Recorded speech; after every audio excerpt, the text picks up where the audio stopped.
21 सितंबर 2025 के दिन आचार्य उपेंद्र जी के सानिध्य में लिखा गया एक नया इतिहास।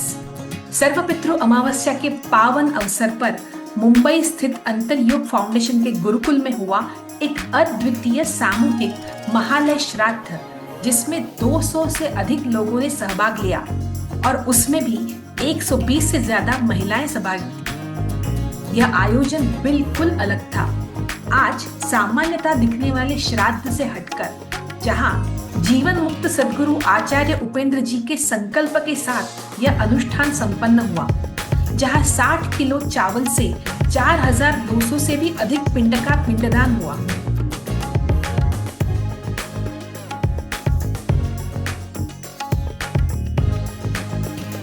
जहां श्राद्ध केवल कर्मकांड तक सीमित नहीं था, परंतु पितरों को मुक्त करने की विशेष साधना इसका केंद्र बिंदु था।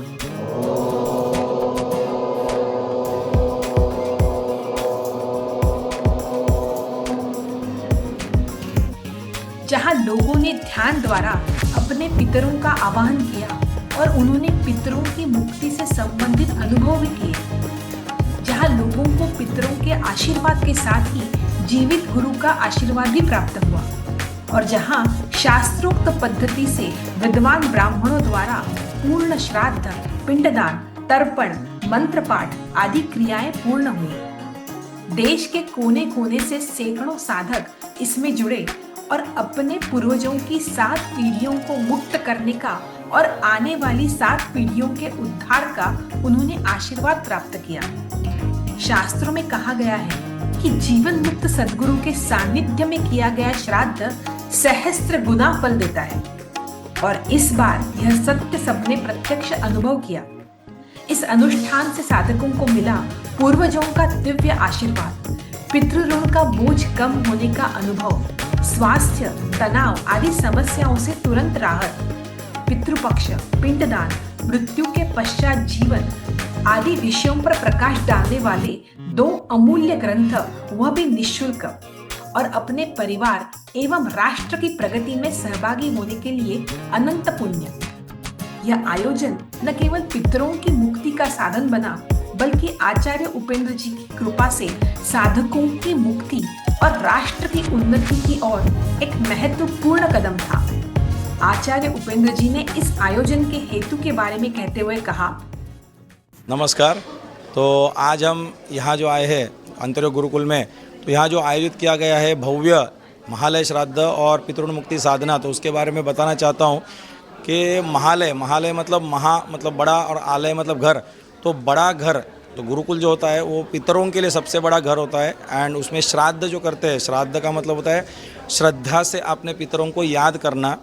एंड यहाँ आकर करते हैं पिंडदान, तो पिंड का मतलब होता है अपना मन उतने समय के लिए उनको अर्पित करना, जिससे हम साधनाएं वगैरह करते हैं, उनको शुद्ध शक्ति और ज्ञान भेजते हैं।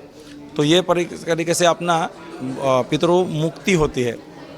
अब यहाँ पे जो आप देख रहे हो कि बहुत सारे ज्ञान युक्त हमने कठोपनिषद, गरुड़ पुराण, भगवद गीता और विष्णु पुराण जैसे ग्रंथों के द्वारा वैसी महान बड़ी बड़ी साधनाएं इन लोग से करवा ली है।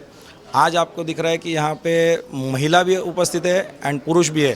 तो अधिकतर बोला जाता है कि महिला ये साधना या पितृमुक्ति नहीं कर सकते, ऐसा बिल्कुल नहीं है। अपने शास्त्रों में, अपने वेदों में कहा है कि सीता माता ने भी दशरथ जी का भी श्राद्ध किया था। एंड जब आत्म तत्व लेवल पे आप जाते हो तो कोई स्त्री पुरुष है फर्क या भेद नहीं होता।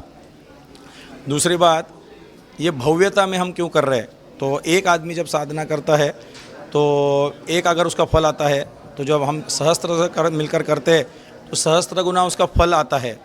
और दूसरी एक बात बताना चाहता हूँ कि अगर कोई धनवान होगा तो धन का दान कर पाता है, जैसा शक्तिवान होगा तो शक्ति का इस्तेमाल कर सकता है, तो ये दूसरे को मदद कर सकता है। तो वैसे ही किसी को हमें मुक्त करना है, अपने पितरों को मुक्त करना है, तो वो स्वयं जीवन मुक्त होना चाहिए। तो अपने विष्णु पुराण में 3रे अंश में 15वें अध्याय अपने 56वें श्लोक में क्लियर कट बताया कि 1000 ब्राह्मण भी जो मुक्ति नहीं दिला सकता, वो एक योगी दिला सकते हैं आपके। तो आपको आना होगा किसी गुरुकुल में ही। गुरु गीता में पहले अध्याय में ही बताया है कि गुरु का घर या गुरु का आश्रम यही गया होता है, यही तीर्थ क्षेत्र, यही काशी क्षेत्र होता है। तो यहीं पे उसकी मुक्ति होती है। तो हमने जैसे आपने देखा कि बाकी सारे धर्म जो होते हैं, जो शुक्रवार हो या रविवार हो, एक साथ सम्मिलित होकर साधना करते हैं, वैसे ही हर धर्म में, ऐसा गौतम बुद्ध भी बोलते हैं कि संघम शरणम गच्छामि, तो संघ में तो एक साथ करने का महत्व तो अपने सनातन धर्म में भी है। तो इसीलिए हम सब सामूहिकता से जमा हुए हैं, यानी इसीलिए जमा हुए क्योंकि इसकी फलश्रुति आ रही है। सिर्फ वो कर्मकांड नहीं कर रहे, इसकी फलश्रुति आ रही है। फलश्रुति मतलब 20-20 साल से किसी का अटका हुआ रोग है, उसका निवारण हो रहा है, किसी की नौकरी लग रही है, किसी के बच्चे या पुत्र उत्पत्ति नहीं हो रही है, वो हो रहा है, और कोई कोर्ट केस है उसके निर्णय आ रहे हैं। तो अगर इसका फलश्रुति आ रही है तो इसमें कुछ ना कुछ तो दिव्यता और भव्यता दोनों इसमें जुड़ी हुई है। और दूसरी बात बताना चाहता हूँ कि जहाँ पे हम अभी कर रहे हैं तो ये महालय अमावस्या जो हम बोलते हैं महालय 15 दिन का होता है। तो अपने शास्त्रों में बोला है कि किसी ने जनवरी में किसी के पिताजी चले गए, कभी सितंबर में जा सकते हैं, कभी दिसंबर में जा सकते हैं, तो उन्होंने क्या सिर्फ वो पूरे आयुष्य भर 25 अगर लोग चले गए तो 25 दिन उसने किसी श्राद्ध नहीं कर सकते वो, तो 3 साल तक उनका श्राद्ध उस दिन क्यों किया जाता है, उनकी जो तारीख थी। उसके बाद अपने ऋषि मुनि ने बोला है कि 15 दिन के लिए महालय श्राद्ध में आप कर देना, ताकि वो, क्योंकि भगवद गीता चैप्टर 9 वर्ष नंबर 25 में बोला है, देवताओं की साधना करने वाले देवताओं को प्राप्त होते हैं, पितरों की साधना करने वाले पितरों को प्राप्त होते हैं, भूत प्रेत की साधना करने वाले भूत प्रेत को। तो हमें कोई खुद को पितर नहीं बनना है, तो इसलिए वो 15 दिन दिए जाते हैं, इसमें तिथि के अनुसार हम करते हैं। तो मैं यहाँ पे आपको बताना चाहता हूँ कि जैसे हमको यह प्रतिशत या बहुत आ रहे, तो आज आप जैसे देख रहे हैं कम से कम यहाँ 125 लोग से ज़्यादा आज अभी आए। इसके बाद वापस एक बैच होगी जिसमें इतने ही लोग वापस और आने वाले। ऐसे हमारे हर साल चल रहा है। बट अभी इसके आगे हम ये मासिक श्राद्ध करके भी शुरू करने वाले लोगों के लिए, तो एक दिन महीने में होगा इसके बाद, तो आप ज़रूर उसका लाभ भी उठा सकते हैं। तो ऐसे आयोजन में आप ज़रूर जुड़ना, जैसे लोगों को लाभ हो रहा है, सबको, इस भारत देश के सारे वासियों को इसका लाभ हो, ये हमारी इच्छा है। अंतरयोग फाउंडेशन के इस दिव्य आयोजन ने सिद्ध कर दिया कि पितृदोष से मुक्ति जरूर संभव है, परंतु केवल कर्मकांड से नहीं, बल्कि जीवन मुक्त गुरु की कृपा और दिव्य संकल्प से ही। अंत में सभी साधक भाव विभोर थे।